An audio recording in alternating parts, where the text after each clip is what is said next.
Assalamualaikum warahmatullahi wabarakatuh. Perkenalkan, nama saya Yolanda Sela Lestari, NPM 17640017, Fakultas Teknik, Prodi Teknik Sipil, Universitas Islam Kalimantan Muhammad Arsyad Al-Banjari. Di sini saya akan menjelaskan secara rinci mata kuliah pengairan pasang surut dengan dosen pengampu Pak Adi Surya, STMT. Pengertian pengairan pasang surut pertanian. Pengairan pasang surut pertanian adalah budidaya pertanian pada dataran rendah yang dipengaruhi oleh air pasang surut. Budidaya biasanya dilakukan di lahan pinggiran rawa, sungai, pinggiran pantai, atau air laut, misalnya di pinggiran air sungai pada saat musim hujan, pinggiran sungai tertutup dengan air. Sementara di musim kemarau, pinggiran sungai bisa ditanami dengan tanaman semusim, misalnya tanaman jagung, karena musim kemarau sekitar 3 bulan yang cukup untuk menanam jagung. Teknologi yang diterapkan dalam pertanian pasang surut. Teknologi yang diterapkan dalam pasang surut pertanian ini ialah masalah dengan tradisional. Teknologi tidak harus canggih dan serba modern, tetapi dapat digali dengan cara-cara tradisional yang berkembang di masyarakat. Teknologi penyiapan lahan sawah pasang surut tepuli kampar yang diterapkan petani secara turun-temurun ternyata mengandung kaidah-kaidah konservasi lahan yang bermanfaat dalam mempertahankan kesuburan tanah serta memperbaiki kualitas tanah dan air. Cara menerapkan teknologi tepuli kampar dalam pasang surut pertanian.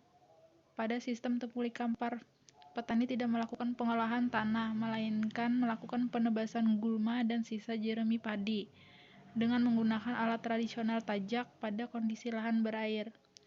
Rumput gulma dan sisa jerami padi yang telah ditebas biarkan terhampar selama 1-1,5 bulan, dan setelah mulai membusuk dalam pertanian pasang surut dikumpulkan dan dibentuk seperti bola berdiameter 40-50 cm. Gumpalan-gumpalan rumput dan sisa jerami yang sudah mulai membusuk tersebut dibiarkan sekitar 2 minggu. Kemudian dibalik dan dibiarkan lagi sekitar 2 minggu untuk selanjutnya dihamparkan merata ke permukaan sawah. Sebelum dihamparkan, gumpalan-gumpalan rumput dan gulma tersebut dipotong dengan menggunakan parang untuk memudahkan penghamparan.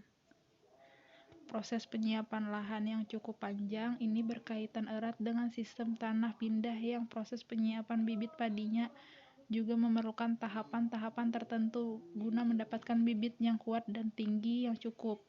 Cara penyiapan lahan yang juga berkaitan dengan waktu tanam yang menunggu kedalaman dan kualitas air yang baik. Kesimpulannya, lahan pasang surut merupakan lahan marginal karena kesuburan tanahnya rendah dan kemasan tanah dan air tinggi, sehingga tidak menguntungkan bagi pertumbuhan tanaman. Pengembalian bahan organik pada sistem tepuli kampar ternyata dapat memperbaiki kemasan dan kesuburan tanah. Menurut hasil penelitian Balai Penelitian Pertanian Lahan Rawa atau Balitra menunjukkan pengembalian jerami padi 2,5 hektar dapat menurunkan kemasan atau pH tanah dari sekitar 3,5 menjadi 4,5 serta meningkatkan kandungan hara kalium dalam tanah. Sekian dari penjelasan ringkas saya hilaf mohon maaf. Semoga bermanfaat. Terima kasih. Assalamualaikum warahmatullahi wabarakatuh.